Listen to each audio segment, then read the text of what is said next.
I'm Ashley Kyle. And I'm Bob Spicer. And welcome to a special edition of the Lake of the Ozarks News Update, brought to you by Lake TV and LakeExpo.com, and sponsored by Old Kinderhook Golf Resort and Yacht Club Power Sports. And today we're going to be taking a look at the top 10 biggest stories of 2014. That's coming up after a message from Old Kinderhook Golf Resort.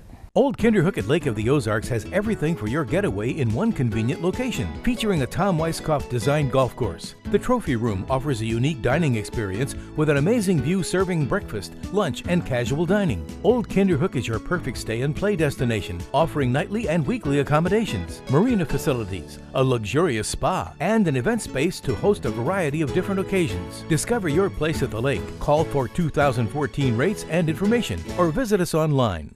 The battle over Lazy Gators raged on this year as owner Gary Pruitt continued operating the waterfront bar, and Camden County continued to argue in court that he was breaking the law by doing so. Pruitt solved the parking issue at Gator Point by opening a satellite parking lot, but local homeowners still resisted his plans to develop nearby rental cabins and a convenience store. The county has spent hundreds of thousands of dollars fighting Pruitt, and that battle heated up this fall when Camden County requested a judge prohibit Lazy Gators from reopening in the spring. Pruitt retaliated by asking the judge to rule that the county had defaulted on his counterclaim, which was filed in 2011. He asked that judge to award him $2.7 million. There's been no decision yet on that request, and we'll see if 2015 brings an end to the long and costly battle over Gators. A lakefront eyesore might soon look a bit more majestic after an announcement that work would begin on the unfinished condos Majestic Pointe's condominiums. Building number 4 has become known as the Beirut Hilton. The building has fallen into disrepair after the project went bust and the bank foreclosed on the property. A penthouse condo had sold for $1.6 million during the development, but the owners were never able to move in. This fall, a developer met with the local fire marshal and stated his desire to begin construction soon after the new year. In an incident that could have been tragic, several people were swimming around a dock on the 4th of July when they felt a buzz in the water. A local electrician was called to the scene, and he says he felt the water where the people had been swimming. He described the electrical current as hot and stinging. The potentially deadly current originated at a ramp about 100 yards away. A live wire had shorted to the ramp and was sending 120 volts into the water. The voltage where the swimmers were was extremely low and caused no harm. But if someone had jumped in the water near the electrified ramp, the outcome could have been much worse.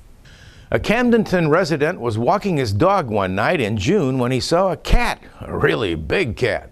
Turns out Tim Cook says he spotted a mountain lion prowling around his home near Lake Valley Golf Course. Cook grabbed a flashlight, says he watched the animal for several minutes, only about 35 feet away from him, and he didn't get a photo of the cougar because he said he had a flashlight in one hand and a pistol in the other. Good idea. Local biologists with the Missouri Department of Conservation said the story is certainly believable, but there were no photos to prove it for sure. The department says mountain lions are known to be in the state, but there have been no confirmed breeding populations. Camdenton School District residents were in an uproar about an alleged embezzlement of over $100,000 from the district's food services program by an employee. An investigation by the city police department showed a discrepancy in the department's accounting records, and in December, former employee Cassandra Franklin was arrested and charged with felony stealing. As a result of the investigation, a district parent has started a petition for the Missouri State Auditor to perform a complete audit of the district's records. And our top 10 list will continue after a message from Yacht Club Power Sports. We'll be right back. It's time to have some fun on land with Can-Am ATVs and side-by-sides available at Yacht Club Power Sports of Osage Beach. New and used models available. Come and check out the all-new models to get you ready for the fall. Yacht Club Power Sports is the only authorized Can-Am dealer at the Lake of the Ozarks. Have some serious fun with the Can-Am Maverick Max or check out the Outlander 1000 XMR. Stop by Yacht Club Power Sports, your Can-Am and Sea-Doo provider of mid-Missouri. The lake area and Missouri Highway Patrol came into the national spotlight after a 20-year-old Iowa man drowned while handcuffed. in the custody of a trooper. Brandon Ellingson had been arrested for boating while intoxicated, and Trooper Anthony Piercy was transporting him back to the patrol station when the boat hit a large wake and Ellingson went overboard. Ellingson's life jacket slipped off. Piercy was unable to rescue him. A coroner's inquest resulted in no charges being filed against the trooper, but the Ellingson family has sued the Highway Patrol, and the agency is also under scrutiny from a special committee of state legislators. Recommendation from that committee is expected early in 2015.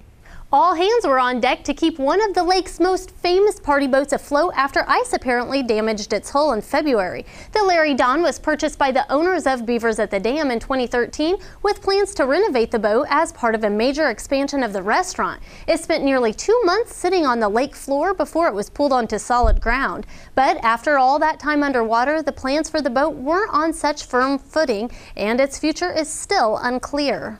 A grocery store employee bought the winning ticket for the Missouri lottery and found himself a millionaire. The employee wanted to remain anonymous but said he bought the ticket at the Woods supermarket in Sunrise Beach, where he just happens to work.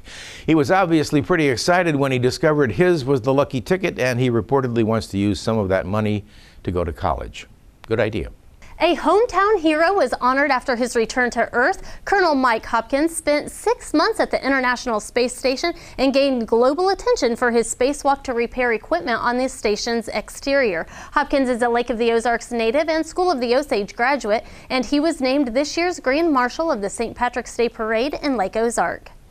It was a shootout to remember, with the lake's biggest boat race featuring jaw-dropping speeds and a heart-breaking crash.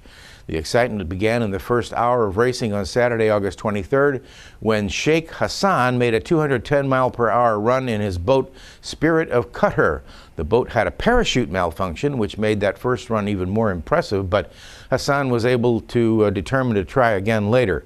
Next up was an Outer Limits catamaran driven by Joel Bagan and throttled by Mike Fiore, but disaster struck when that boat approached the finish line nearing 180 miles an hour, and the Outer Limits flew through the air and crashed, leaving both men injured. Joel recovered quickly, but tragically Mike Fiore died a few days later. Still reeling from the crash, boaters resumed racing about an hour later, and that afternoon, Sheikh Hassan drove his boat 244 miles an hour, leaving fans in awe and setting a record that may not be broken for a long, long time.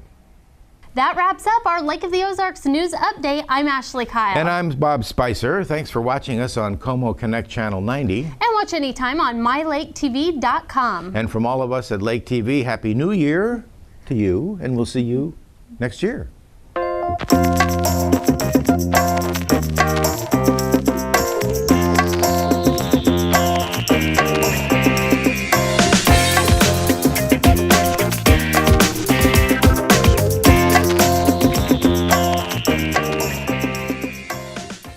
Now an important programming message from Lake TV.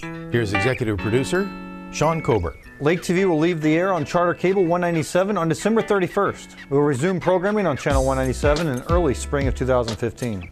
We'll continue broadcasting on Como Connect Channel 90 and always streaming online at mylaketv.com.